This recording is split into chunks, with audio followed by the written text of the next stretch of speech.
Rabbi Soloveichik, the argument, as I understood it, of Ashamnu is that moral freedom implies that we have moral responsibility in the presence of guilt implies that we have freedom. But in some ways, isn't the Aveira, the sin itself, evidence of the misuse of the very freedom that we have, which itself would imply that there must be a kind of limit or guidance to our freedom? And I wonder if there are other elements of the liturgy that shed light on how freedom and its limits combine in the Jewish moral anthropology. So it's a great question. Obviously, in insisting on freedom, Judaism is not blind to the fact that the way we are raised often influences how we live. In a very moving interpretation, Rabbi Joseph Soloveichik, in speaking about the symbolism of the lottery, not the Jonah lottery, but the lottery which took place in the temple on Yom Kippur during the sacrificial service, which featured a lottery which decided which of two goats would go to. These were two goats that looked exactly the same, that were cost the exact amount of money. They were identical in every way. If this had been a shiur given 20 years ago, I would have said they were korban copies. But that joke, you're all dating yourself by laughing at this. Like the kids in the back are like,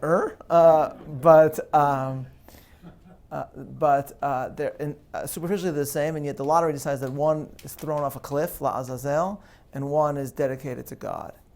And what he said is, Rabbi Soloveichik is saying that even though in Yom Kippur we do confess and we do acknowledge guilt, we do at times, in asking for God's mercy, look to specific influencers as mitigating factors. So what Rabbi Soloveichik said was that, and I found this very moving and very honest, he said that when he came to America, and originally he saw how ignorant much of American Jewry was about Judaism and Jewish texts, he felt, I don't remember the exact description, but he looked down on them. And then he realized that he said, look, I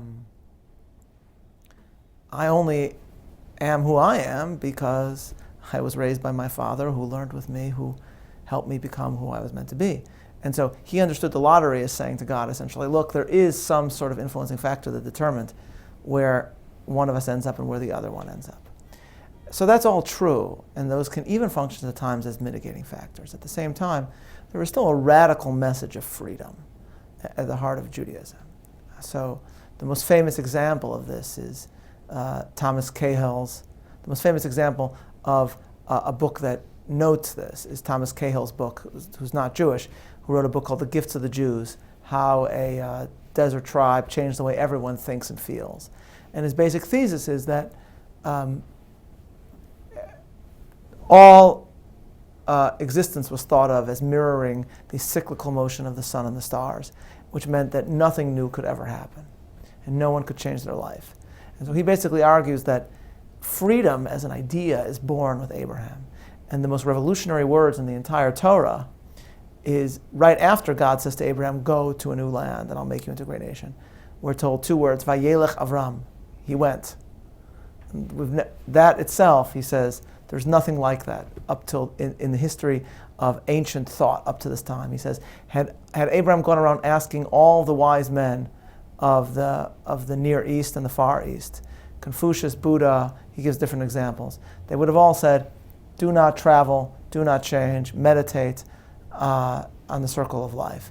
And so he says, because of that, his closing phrase is something like, none of us can get up in the morning and cross the street without being Jewish, because our terms are terms such as freedom, hope, progress, etc. All these are the gifts of the Jews.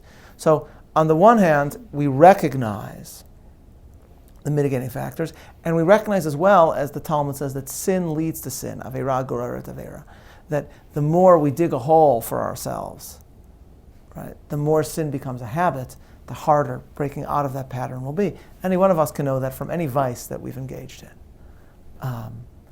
But at the same time, the ability of someone, just as a man in his 70s could choose to leave Mesopotamia and change the world by starting a radically new life elsewhere, in the most countercultural move in human history, we believe human beings are capable of that as well. So we both recognize some mitigating factors and external influences.